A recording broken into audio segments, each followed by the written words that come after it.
කොහොමද? ඉතින් අද මම ආවේ ඔයගොල්ලොත් එක්ක කතා කරන්න පොඩි වැදගත් මාතෘකාවක් ගැන. ඒ තමයි මේ අපි කොහොමද දරුවන්ට මේ මොන අනාගතයක්ද හදන්නේ කියන දේ ගැන තමයි මේ චුට්ටක් කතා කරන්න කියලා හිතුවේ.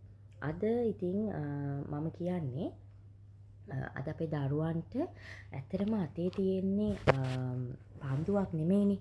දුරකථනයක්නේ. ඒතර ඇස් ඉදිරියේ තියෙන්නේ ක්‍රීඩා පිටියක් නෙවෙයි තිරයක්. ඉතින් මේ මිත්‍රයන් සමග දුවමින් hina වෙලා කතා කරනව වෙනුවට අද ඇත්තටම අපේ ළමයි ගොඩක්ම පාවිච්චි කරන්නේ දුරකථනයත්. එතකොට තනියම තිරයක් දිහා බලාගෙන පැය ගාණක් එතකොට ගත කරගෙන උන් ඒක බලන්නේ ඒගොල්ලන්ගේ ඒකේ ළමා කාලය අහිමි කරගන්නවා කියලා වගේ තමයි මට නම් හිතෙන්නේ. ඉතින් අපිට තාක්ෂණය අවශ්‍යයි. හැබැයි දරුවන්ට ළමා කාලයත් අවශ්‍යයි. මේ යන විදියට නම් දරුවන්ගේ ළමා කාලය ඇත්තටම සොරකම් කරන තරමටම මේ ඩිජිටල් තාක්ෂණයේ තිරයයි ෆෝන් එකයි ඇත්තටම ඇවිල්ලා තියෙනවා.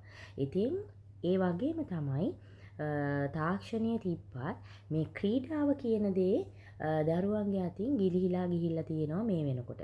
එතකොට ක්‍රීඩාව කියන දේ දරුවන්ගේ අතින් ගිලිහිලා තියෙන වෙලාවක මේ ශරීර සෞඛ්‍ය සම්පන්නව ඉන්න දරුවෝ ගොඩක් දැන් අසනීප වලටත් ඉක්මනින්ම ගොදුරු වෙනවා මේ ප්‍රතිසන්දීකරණය නැති හින්දා. එතකොට උගුළු ඉගෙන ගන්න පරාජය දරා ගන්න ක්‍රීඩාව තුළින් ජයග්‍රහණය, එතකොට නිහතමානීකම, එතකොට කණ්ඩායමක් ලෙස එකට කොහොමද ක්‍රීඩා කරන්න කියන එක, ඒ වගේ දේවල් මේ ක්‍රීඩාව තුළින් දරුවා ඇත්තටම ඉගෙන ගන්නවා. හැබැයි මේ ඩිජිටල් තාක්ෂණයේ ෆෝන් එකයි ටීවී එකයි එක්ක නම් ওই දේවල් දරුවාට ඉගෙන ගන්න හම්බෙන්නේ නැහැ. ඉතින් අපි දරුවන්ට මිල අධික දේවල් දෙනවනේ. ඒ අධික දේවල් අතර ඔවුන්ට දෙන්න ඕන වටිනාම දේ තමයි ඔවුන්ගේ ළමා කාලය.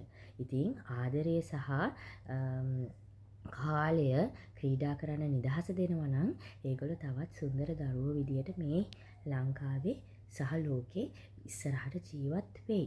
ඉතින් අද ඔබේ දරුවාට පැයක්වත් එලිමහනේ සෙල්ලම් කරන්න ඉඩ දෙන්න. ඒ පැය ඔයාගේ ජීවිතය වෙනස් කරන්න සහ දරුවාගේ ජීවිතය වෙනස් කරන්න පුළුවන්. ඉතින් අනාගත පරපුර වෙනුවෙන් ඔවුන් වෙනස් කළාම නොවේ අපි වෙනස් වෙච්ච දවසක තමයි මේ හැමදේම සුන්දර වෙන්නේ. ඉතින් අනාගත පරපුර වෙනුවෙන් ඔවුන්ට මේ පණිවිඩය මම අද ඔයාලට අරගෙන ආවේ. මම හිතනවා මේ අදහසට එකඟ වෙයි කියලා. අදහසට එකඟ වෙන්නේ නැති අයත් ඇති.